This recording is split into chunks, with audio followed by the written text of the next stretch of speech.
is James here with the Oracle Outlook for the week starting July the 27th, 2020.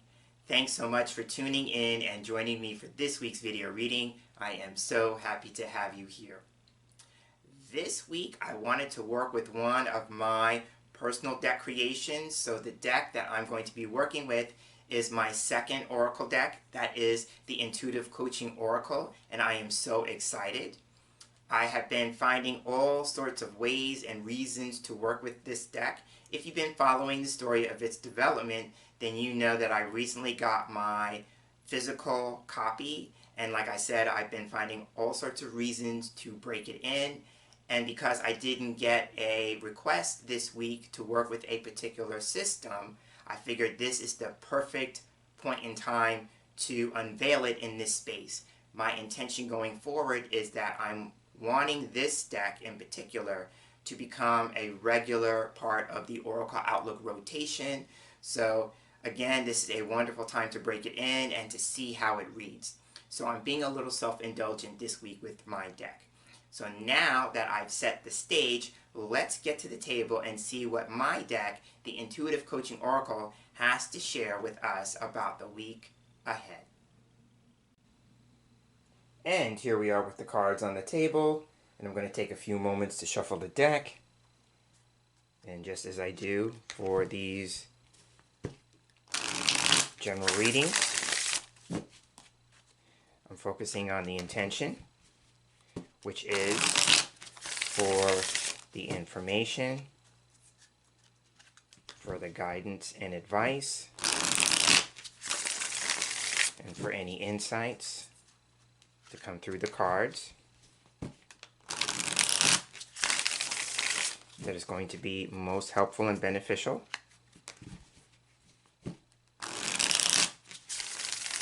As we move through the experiences of the upcoming week.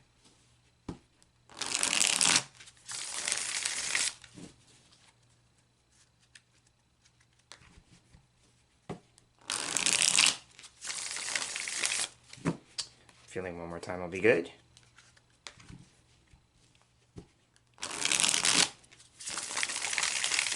All right, so now I'm going to go ahead and cut the deck.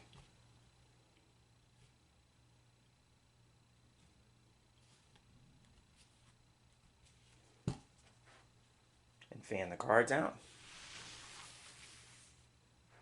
So now I'm looking for 5 cards in the fan that are getting my attention, because I'm continuing to work with a line of 5.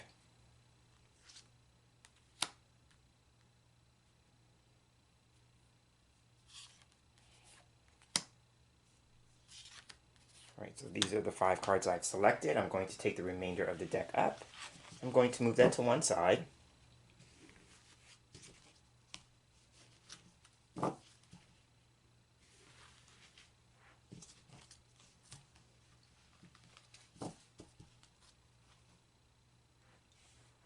going to reposition the line because I can clearly see I have 5 cards, so I don't need to do my double check.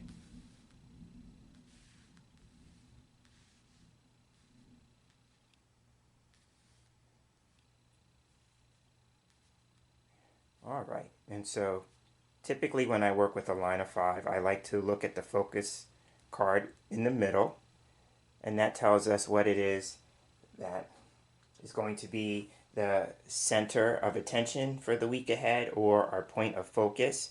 When I'm working with my deck in particular, I call it the point of focus card. So taking a look at the card we have, here we have tarot. Okay, so here's where we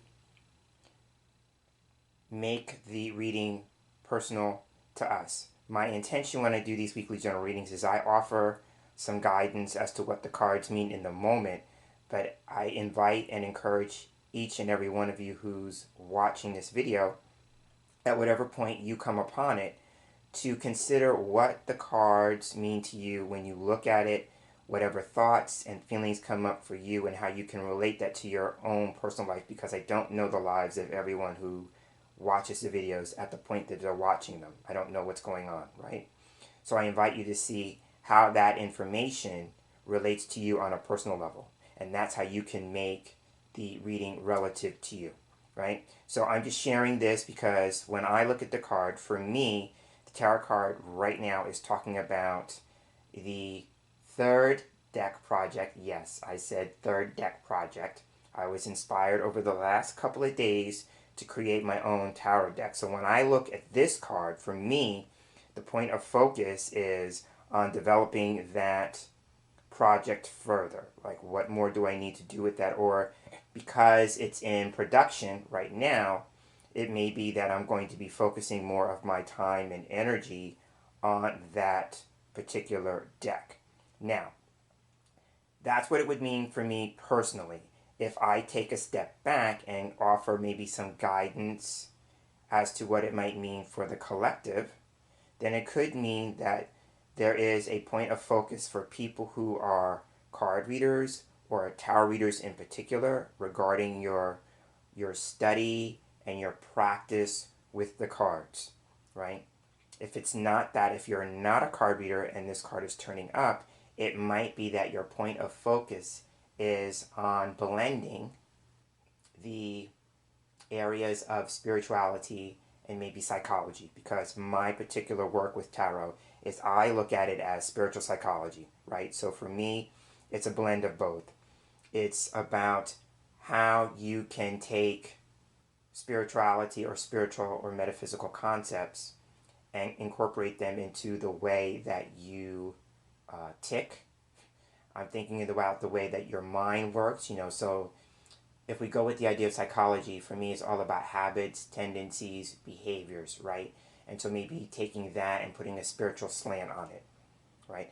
For me, tarot goes much deeper. Out of all the systems that I work with, tarot is the one that goes much deeper. So it could just be like you are taking a deeper look into your motivations, why you do what you do, or why you operate the way you do in certain experiences, circumstances, or conditions, right? So again, tarot can represent the art of tarot itself, and if you are a tarot practitioner, it might be a sign or a message for you to maybe go deeper with your study. If you've been thinking about delving into tarot, this may be an acknowledgement to go ahead and do so. With that in mind, I would say it's important for you to find a deck that resonates with you, right? The one in the image is the traditional Rider-Waite-Smith deck that doesn't appeal to everybody.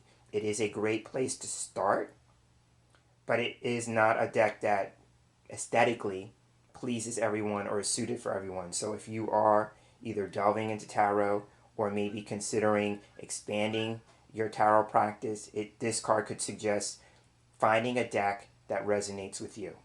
So that is what I would say about tarot in the moment as the point of focus. So now the cards on each side of the tarot card are going to be offering us more information about this point of focus card. So starting with the card on the far left, we have the question card. Okay, so I had a feeling that the question card was going to appear. So this is what I was given as possible meanings of the card to say in the moment should it turn up.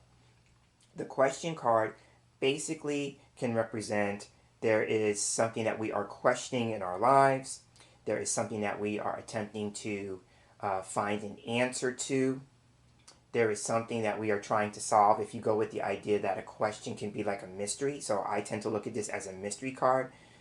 So the gist of it opening the line up is that there may be a question that we are trying to find answers to. So now, having said that, if you are a tarot practitioner, point of focus card, tarot is a wonderful tool for when you have questions and you are seeking answers and guidance, insight, and advice, right? So it could just be a matter of a person turning to tarot either as a practitioner or maybe even a seeker, like you are seeking somebody who reads tarot, because there is a question, either a big question, I'm looking at the question mark being large in size, so there's a big question, or that the situation is growing, developing, becoming larger in scope, right? And you have questions around it, which is the multiple questions that you are seeking some guidance or some answers on. The other thing that I will say about this, if you are a tarot practitioner and you're wanting to expand your practice, I'm seeing with these two cards is that one thing you need to keep in mind is what types of questions are you asking, right? There are different types of questions that we ask cards for answers, right? So for instance, is your question an insight question? Meaning, like, are you seeking guidance from the cards? And if so, you need to read the cards that turn up as guidance.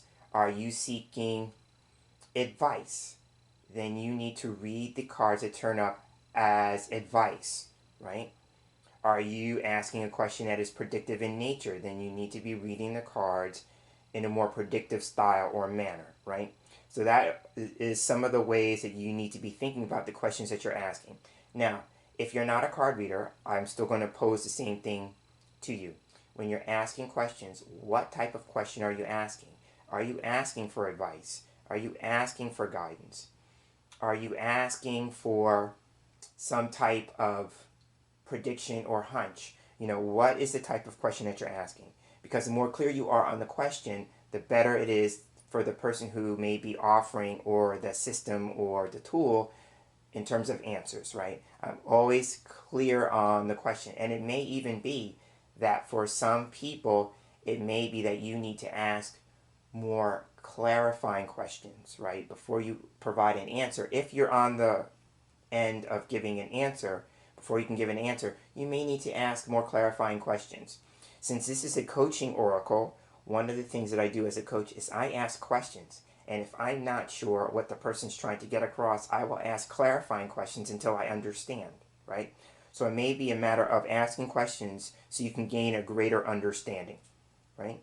Okay, so that's the question. Again, the question card is about having a question, maybe a big question that you are seeking answers or some sort of insight or guidance to, something that you are trying to solve, in terms of like a mystery, some unknown, right? But it could also be about taking a look at the questions that you are asking in life or the questions that are being asked of you.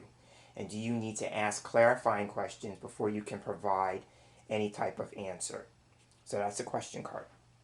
So now let's take a look at the card in between question and tarot. And here we have family. Okay, so what I would say is that there may be something having to do with your family. For me, the family card can talk about our actual family. So this is like home and family, right? So there may be something having to do with your home life, your family life, or that there may be a question or concern that you have regarding a family situation or circumstance or experience. You may turn to the cards for that.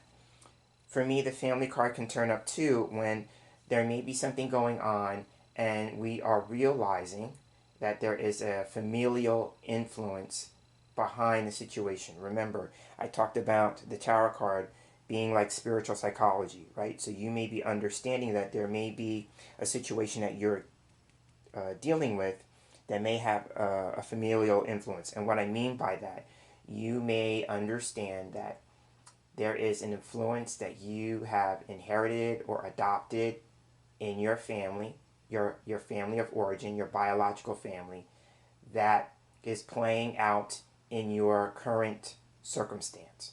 So I'll give you an example to kind of make it relative. There are moments in my life where I am either doing something or saying something, and at the moment that I say it or do it, I realize that I have become my mother, right? Because I grew up in a single parent household. My mother was the parent who raised me. And so there are moments when I either think the way my mom would think about something, or I say something that sounds like my mother, or I'm actually doing something that reminds me of my mother would do this, right? And sometimes that's a good thing, and sometimes it's a not so good thing, right? And so we may become aware of influences that are running our current show that have to do with our family. Now, it could also be, too, that there may be a situation, again, like I said, that involves our family that we are seeking some insight or guidance on, right? So that is what I would see with the family card.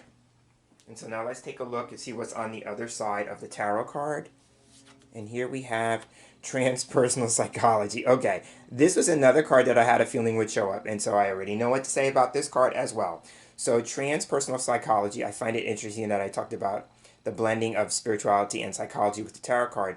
This is really the case with the transpersonal psychology, because this card is all about taking spiritual concepts, spiritual theories, and applying them in a more psychological framework or construct or bent, right? So there is that. So we have two cards that are kind of suggesting taking a look at the blending or the merger of spirituality and psychology for us. It could be gaining a greater sense of, again, understanding how we operate, habits, tendencies, behaviors through spiritual concepts, spiritual principles, or our spiritual lives, right? And again, the psychology would feed into what I was talking about with the family card, about familial influences, maybe operating behind the scenes, right? And they could be subconscious or unconscious, and they become conscious this week. So there is that. But the message that I got with the transpersonal psychology when it flashed itself into my mind is that transpersonal psychology is a brand of psychology that encourages focusing on our strengths rather than looking at our quote unquote weaknesses, right? So we're coming from a place of strength, taking a look at what are our talents, what are our gifts, abilities, what are our assets rather than our quote unquote liabilities, right? And so it may be you come to a greater sense of personal strength as a result of identifying an old family pattern or influence that is no longer serving and supporting you. But the transpersonal psychology, again, is about coming from a place or working with our strengths rather than our perceived limitations, restrictions, liabilities, things like that. It's also with the card, I'm looking at the back of the person's head, right? So that's about the back of the mind. That's about the subconscious awareness, unconscious awareness. So there may be something about subconscious material or unconscious material coming to the surface that we are becoming more aware of our unconscious habits, tendencies, behaviors, and we're wanting to work through them, right? Then this would be the design around the head. Could be about the concepts, the theories, the frameworks that help us or allow us to do that kind of work, right? So that's what I'm seeing with the transpersonal psychology.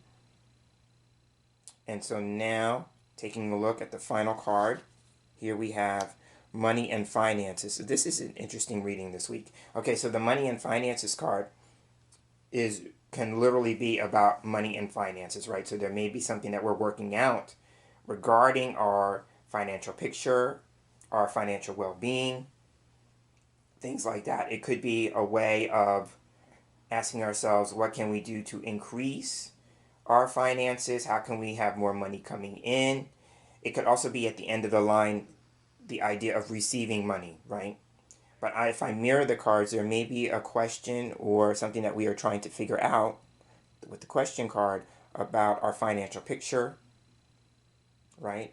Or, maybe ways of creating more financial abundance or prosperity in our lives. And the way we may need to do that is taking a look at what's our money story and how did our family play a part in that. One of the exercises you can do, if the idea of the money story resonates with you, right, and you're wanting to take a look at that, an honest look at that, and you're wanting to increase your capacity to receive money, then this card would suggest taking a look at what your family believed to be true when it came to money. What did you experience with your parents when it came to money, right? And so that would be your first experience with your money story, and it would be taking a look at undoing that if it's something that you feel has created a block to you receiving money.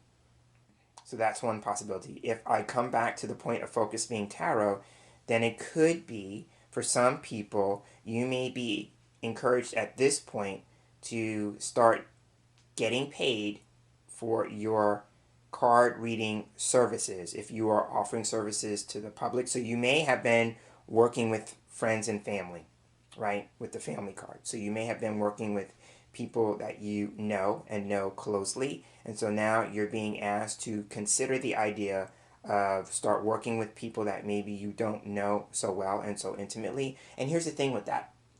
When you choose to do that, it helps you remove any biases that you have, right? Because when we read for friends and family and we know what their situations are, their questions, what they're dealing with, sometimes we can create assumptions, we can create judgments. You know, we could be reading for them and offer our opinion more than relying on what the cards are offering, right? Because the cards are neutral third parties. That's how I always look at the cards when I read them, right? They're a neutral third party, right?